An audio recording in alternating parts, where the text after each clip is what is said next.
Olá pessoal, sou o professor Marcos Roberto. Nessa videoaula vamos resolver 5 exercícios.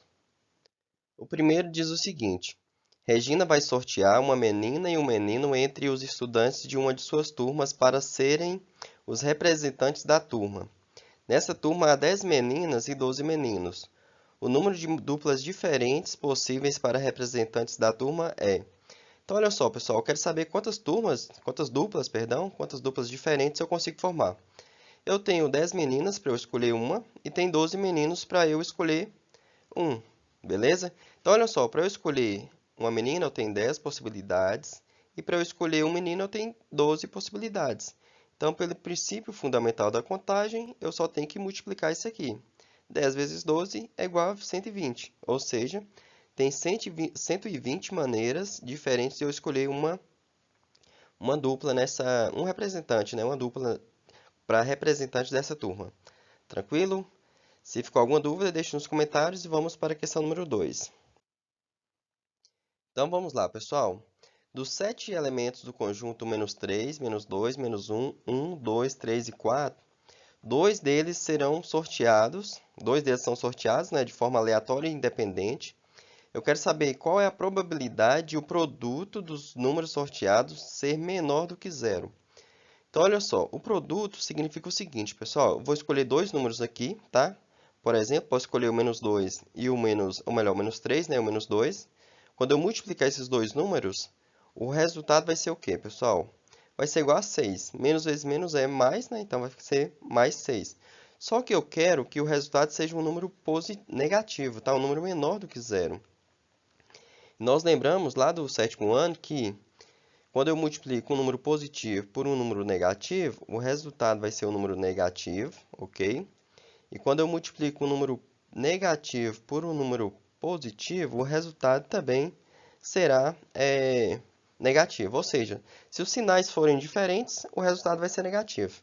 Então, eu quero saber de quantas maneiras eu posso fazer isso aqui, beleza?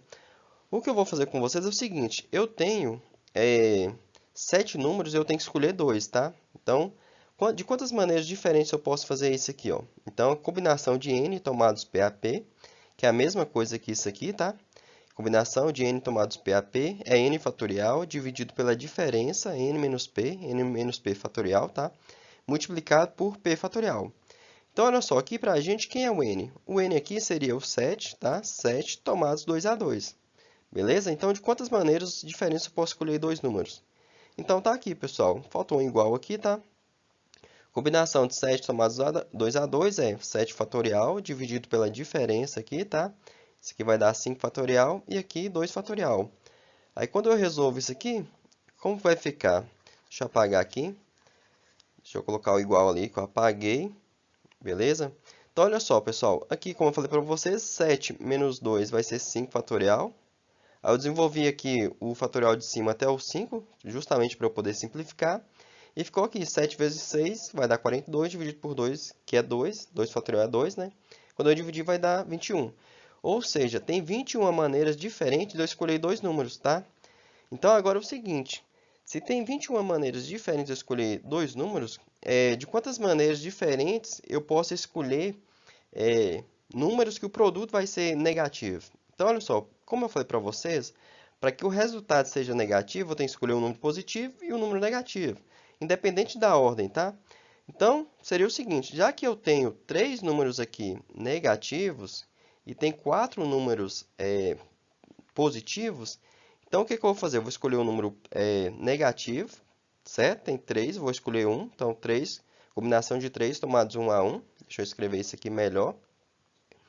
Combinação de 3 tomados 1 a 1, mais não, perdão, vezes a quantidade, né, de possibilidades de eu escolher um número positivo, tá? O número de maneiras de eu escolher um positivo. Então, aqui, ó, 4 tomados 1 a 1. Eu vou escolher um número negativo aqui, tá? E vou escolher um número positivo. Então, isso aqui nada mais é, pessoal, do que eu fazer a seguinte pergunta. De quantas maneiras diferentes eu posso escolher um número negativo? De três maneiras. De quantas maneiras diferentes eu posso escolher um número positivo? De quatro maneiras. Então, isso aqui seria 4 vezes 3, que é igual a 12, certo? Então, qual é a probabilidade de o produto ser negativo? Menor do que zero, né? A probabilidade vai ser o quê? 12 casos possíveis, 12 casos favoráveis, tá? 12 casos possíveis de um número ser negativo, dividido por 21, ok? 21 é o número total de casos, de possibilidades.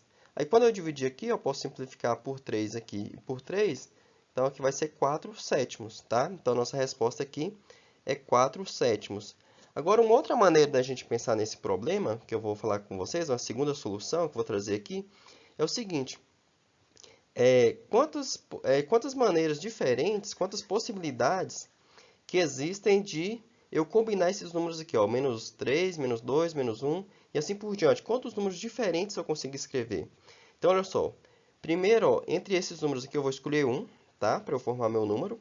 Então, para eu escolher um número ali, eu tenho 7 possibilidades. Então, 7. Aí, depois que eu escolhi um, eu tenho que escolher o segundo, tá? Então, 7. Vou multiplicar aqui, né? 7 vezes 6, 7 possibilidades para a primeira e 6 possibilidades para a segunda. 7 vezes 6 vai ser igual a 42, tá?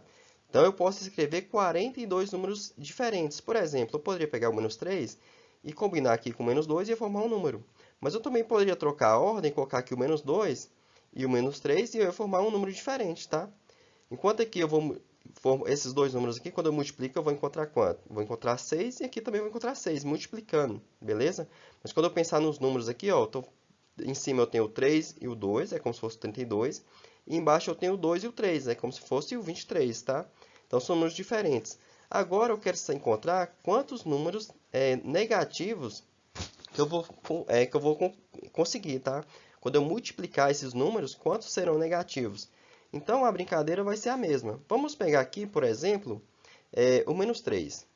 Então, eu tenho o menos 3 aqui e vou combinar ele, posso combinar ele com 1, que o resultado vai ser negativo quando eu multiplicar, com 2, com 3 e com 4. Ou seja, só ali eu tenho 4 possibilidades. Quando eu pegar o menos 2, eu vou ter 4 possibilidades também. E quando eu pegar o menos 1, eu vou ter 4 possibilidades, certo? Ou seja, se eu somar, tá? Se eu somar 4 mais 4 vai dar 12. Ou então eu poderia simplesmente fazer o seguinte: para eu escolher um número negativo, eu tenho 3 possibilidades, e para eu escolher um número positivo, eu tenho 4 possibilidades. Porque a brincadeira é essa, tá, pessoal? Escolher um número positivo e um número negativo. Mas também poderia ser o contrário, eu poderia escolher um número positivo primeiro, tá? Tem 4 possibilidades, eu poderia combinar o 1 com o menos 3, tá? Nessa ordem. Poderia ser o 2, ou melhor, o 1 com menos 2, depois o 1 com menos 1 e assim por diante. Então, seria 3 possibilidades. Quando eu pego o 1, 3 possibilidades. Quando eu pegar o 2, eu vou ter 3 possibilidades. Quando eu pegar o 3, mais 3 possibilidades. E aqui o 4, mais 3 possibilidades. Então, quando eu somar, eu também vou encontrar 12. Ou de outra maneira, eu poderia fazer o seguinte: eu vou escolher um número positivo, tem 4 possibilidades, e 3 possibilidades para escolher um número negativo. Quando eu multiplicar, isso aqui vai dar 12, beleza? Então, eu posso formar 12 mais 12, 24 números, em que se eu multiplicar os algarismos desse número de dois algarismos, né, eu vou ter um resultado negativo, um produto negativo, tá? Então, ou seja, a probabilidade aqui vai ser o quê? Vai ser 24, né? 12 mais 12, 24 possibilidades, 24 números que eu consigo escrever em que o produto é negativo, dividido por 42, que seria a quantidade total de números, tá? Que eu consigo escrever. Então, olha só, quando eu simplificar aqui, eu vou simplificar aqui por 6 e aqui por 6. 24 dividido por 6 é igual a 4. E 42 dividido por 6 é igual a 7, tá? Então, da mesma forma, vou encontrar aqui que a resposta correta é a letra B, 4 sétimos. Eu acredito que que a primeira solução, né, ficou mais clara, mas a ideia é essa, pessoal. O importante é você entender alguma solução, alguma maneira de resolver, já ajuda, tranquilo? Mas se entendeu as duas, bacana. Se quiser deixar alguma observação, deixa aí nos comentários, tranquilo? Vamos lá para a próxima questão. Questão 3 diz o seguinte: na cidade do Recife, o cemitério de Santo Amaro ocupa uma região retangular.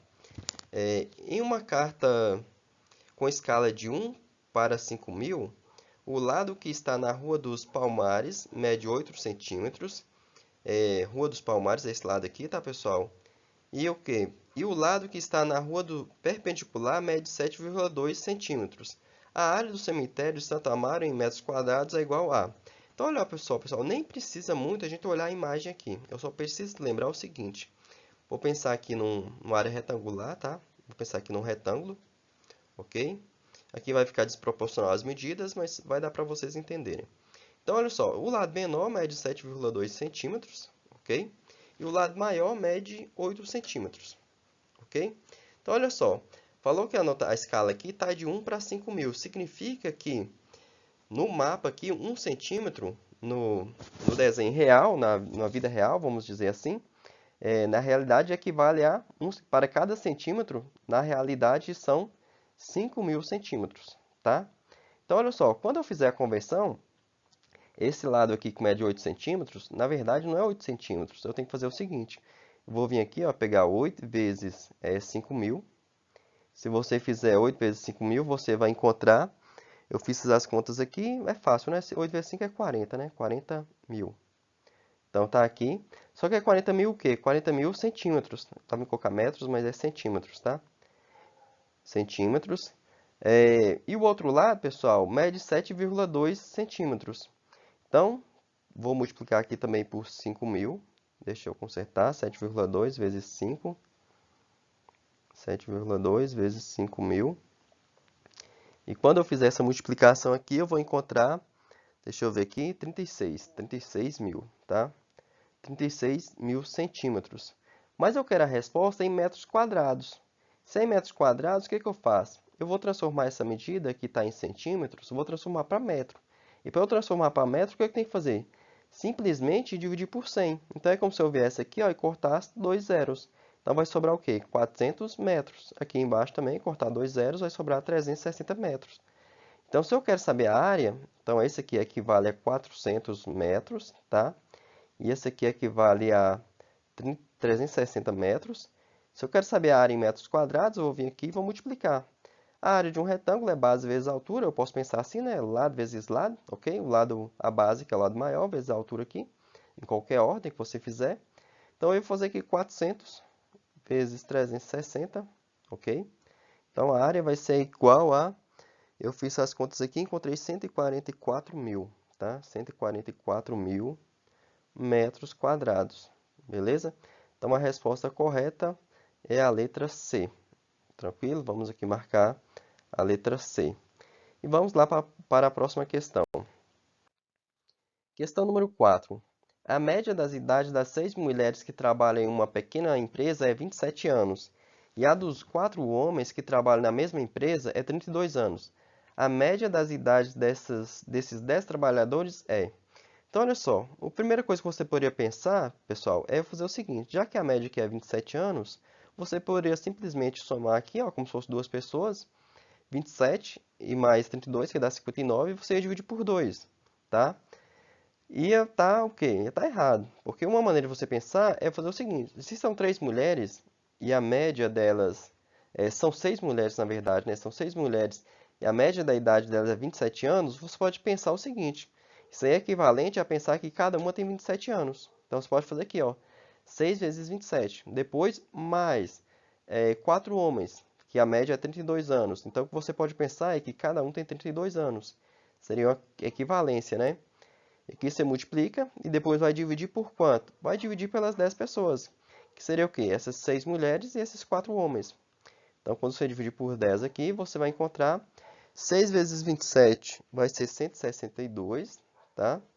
Mais 4 vezes 32 é igual a 128. Aí você vai dividir por 10 aqui. Quando você somar, vou continuar aqui embaixo, quando você soma 162 mais 128, você encontra 290.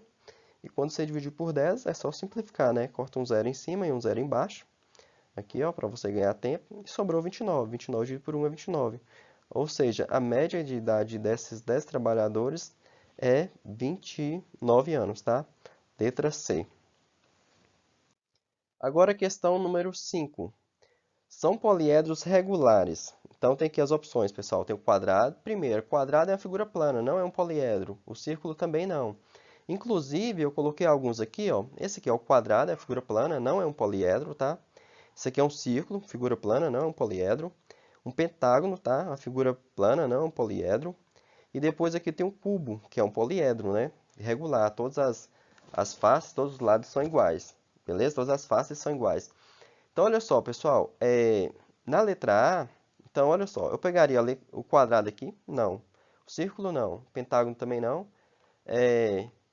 E aqui o cubo, ok? O pentágono regular é um polígono regular, tá? Não é um poliedro regular. O cubo, sim. Então, vamos lá. Letra A, só o último aqui que salvou, tá? Aí depois, letra B, um dodecaedro, octaedro e hexágono regular. Hexágono regular é figura plana. Também não vou eliminar, posso eliminar, tá? Inclusive está aqui, ó, o hexágono regular. Então, de cara eu posso eliminar. E os outros eu vou mostrar para vocês aqui para a gente verificar. Esse aqui é um octaedro, tá? Esse aqui tem 4 faces em cima, é como se fosse uma pirâmide de base quadrada. E acoplado aqui, ó, juntei duas pirâmides de base quadrada, tá? Então, formar o octaedro. Então, ele é um poliedro regular. Então, onde tiver um octaedro, eu vou dar um OK. Aqui tem um octaedro, aqui também tem. Então, eu vou dar um OK, tá? Vamos para o próximo. Agora eu tenho o que aqui, ó? Um tetraedro, que é um poliedro de 4 faces triangulares. 4 faces triangulares. As faces são iguais, tá? Então, tem uma face aqui, outra lá atrás e outra aqui embaixo. Então, esse aqui é um poliedro regular, então tetraedro. Vou dar um OK aqui também. E OK, são essas aqui. Vamos continuar. Eu tenho o dodecaedro, que é um polígono, um poliedro regular, que tem 12 faces pentagonais, tá? Então tá aqui. Tem essas 12 aqui na frente e outras 12 lá atrás.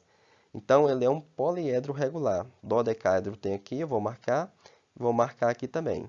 Beleza? Então a letra A já está descartada, porque apareceu um lá que não serve. Então vou colocar assim, ó, vou colocar um F de falso, tá? Então a letra A não serve, falsa. A letra B também não, falso. E vamos continuar aqui, beleza? Com nossas figuras. Icosaedro é um poliedro regular com 20 faces, tá? Triangulares. Então, icosaedro, perdão. Icosaedro, vou dar um OK aqui, ok? O cubo eu já tinha falado que era também, tá, pessoal? Já tem ele aqui, tá? Então, o cubo ou hexaedro, tá? Como queira chamar.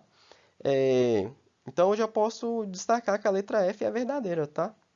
É verdadeira. Eu já vou marcar aqui letra E. Mas nós vamos verificar porque as outras são falsas. Primeiro, o cubo, esse aqui, beleza, eu posso marcar que é um poliedro regular, tá?